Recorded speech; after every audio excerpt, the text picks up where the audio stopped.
Oke, assalamualaikum warahmatullahi wabarakatuh. Jumpa lagi guys dengan saya Muhammad Mustafa. Kali ini di Humble Polisi Channel kita dapat informasi terbaru terkait dengan PT yang menahan ijazah karyawannya. Dan ternyata hari ini, mulai per hari ini tanggal 22 April 2025, ini gudangnya atau PT-nya itu disegel. Oke, untuk beritanya lebih tepatnya kita lihat aja guys. Kayaknya seru banget ini beritanya seperti apa. Yuk kita saksikan.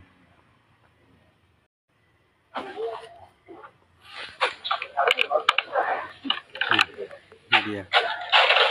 Jadi karena nggak ada. Pemkot Surabaya akhirnya menyegel gudang Sentoso Steel tempat usaha Janhua Diana yang berada di pergudangan Margomulyo Surimulya Permai Blok H14, Surabaya, Selasa, 22 April 2025. Proses penyegelan tersebut mendapatkan pengawal ketat dari Polres Pelabuhan Tanjung Perak, Surabaya.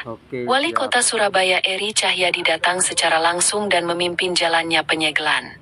Kapolres Polres Pelabuhan Tanjung Perak, Surabaya, AKBP Wahyu Hidayat, SIK MH turut hadir dalam kegiatan yang berlangsung sekitar pukul 9 WIB tersebut. Sejumlah aparat gabungan diterjunkan dalam giat tersebut. Pantauan di lokasi, pemimpin perusahaan Sentoso Steel Janhua Diana tidak melakukan perlawanan terhadap penyegelan tersebut.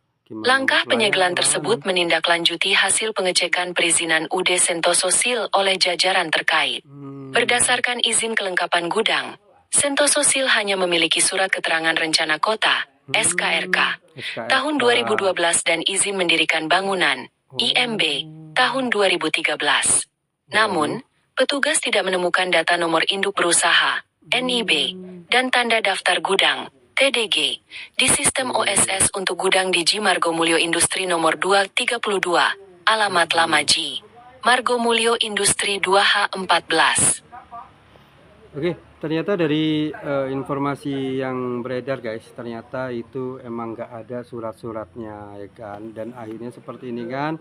Mungkin ini baru tentang PT-nya, belum perkara dengan ijazahnya. Jadi terkait dengan ijazahnya ini masih tetap diusut tuntas guys, karena 31 ijazah itu nggak sedikit ya. Kemarin baru 1, 2, 3, 11, nah itu sudah melaporkan. Nah ini harapannya dengan adanya seperti ini, penyegelan ini, mudah-mudahan ada titik terang kembali untuk ijazah yang ditahan. Karena kalau mungkin kalau dari kemarin Diana ini nggak berbelit-belit, nggak menyatakan bahwa yang tidak menahan ijazah, mungkin nggak akan terjadi penyegelan ini guys. Oke lanjut guys. NIB diterbitkan oleh Kementerian Investasi Badan Koordinasi Penanaman Modal, BKPM, melalui sistem online single submission, OSS, dan penerbitan TDG dilakukan Menteri Perdagangan. Kewajiban perusahaan memiliki TDG diatur dalam Pasal 3 Peraturan Menteri Perdagangan, Permendag, RI Nomor 90 MDAG per 12 2014 tentang penataan dan pembinaan gudang. Pada pasal 4 peraturan yang sama menjelaskan bahwa Kemendak dapat melimpahkan kepada Bupati Wali Kota hingga Kepala Dinas yang membidangi perdagangan atau Kepala Unit Pelayanan Terpadu Satu Pintu, PTSP. Apabila tak memiliki hal tersebut, ada sejumlah sanksi yang diberikan. Di antaranya, sanksi penutupan gudang atau denda sesuai dengan ketentuan peraturan perundang-undangan, sanksi administratif berupa pembekuan TDG, hingga berupa pencabutan izin di bidang perdagangan, Pasal 15. Sebelum melakukan penyegelan, Pemkot Surabaya juga telah berkoordinasi dengan Kementerian Perdagangan. Koordinasi tersebut untuk memastikan sanksi yang akan diberikan kepada Sentoso Steel. Menurut Wali Kota, penindakan sanksi terhadap peraturan Permendak berjalan seiring dengan laporan di kepolisian. Karenanya, pemberian sanksi berupa penyegelan tidak perlu menunggu hasil penyelidikan kepolisian. Untuk diketahui, UD Sentoso Steel menuai sorotan. Hal ini menyusul adanya laporan belasan mantan karyawan yang mengaku ijazah mereka ditahan oleh perusahaan. Download Tribun X. Ya, itu guys kesimpulannya adalah PT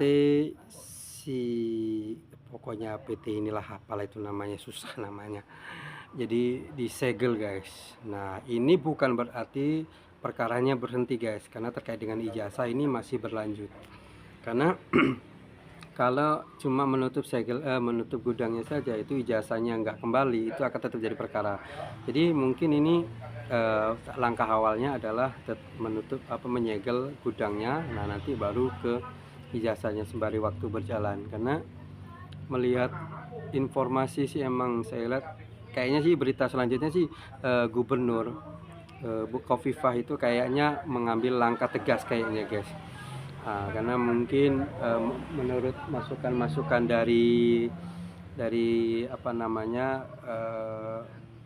orang-orang mungkin bahwasannya ini harus segera ditindak tegas agar tidak terjadi kedua kalinya kepada PT-PT yang lain gitu. Jadi ini informasi terbarunya guys. Jadi kita ikuti terus perkembangannya terkait dengan penahanan atau PT yang menahan ijazah karyawannya, ijazah asli itu guys. Jadi kembali lagi terkait dengan masalah itu semua. Ini lanjut juga dengan ijazah presiden kita Pak Jokowi, mantan presiden kita yang ke-7 ini sedang diusut kembali guys. Nah, jadi apa namanya, berita-berita ini ya sangat ya lagi rame lah, lagi hot ini. Jadi lagi rame-ramenya. Nah, kemudian ini barusan saya juga dapat informasi terkait dengan apa namanya, informasi yang lain. Nah, nanti kita akan reaction juga guys. Oke, jadi demikian tadi video yang bisa saya reaction. Terima kasih bagi teman-teman yang belum subscribe, silahkan subscribe dulu terlebih dahulu supaya saya dapat informasi yang terbaru dari saya, dan kemudian loncengnya diaktifkan dan tinggalkan jejak yang baik-baik saja ya. Mohon kalau misalnya ada kata-kata yang salah mohon dimaafkan karena masih tahap belajar. Jadi bagi teman-teman yang ingin apa namanya, kita reaction, ini saya kebetulan melihat sebuah referensi itu terkait dengan berita kepala daerah ya. Kepala daerah, nah ini kebetulan kepala daerah Lampung juga karena saya tinggal di Lampung. Ini membuat gebrakan juga sama ya. Jadi gebrakannya adalah memberikan apa namanya, pemutihan pajak kendaraan dan hanya bayar pajak tahun berjalan, berarti tahun 2025 guys. Mudah-mudahan apa yang diharapkan dari kepala daerah kita ini itu dapat direalisasikan dan dapat diterima oleh masyarakat termasuk saya sendiri supaya bisa taat pajak. Alhamdulillah sih pajak saya lancar, walaupun motor roda dua motor lama, jadi tetap harus dibayar. Oke, terima kasih guys yang sudah menyaksikan video ini. Mohon maaf kalau ada kata-kata yang salah. Saya Yari. Wassalamualaikum warahmatullahi wabarakatuh. Jangan lupa like, comment, subscribe, dan share di Umbul Polisi Channel bersama saya.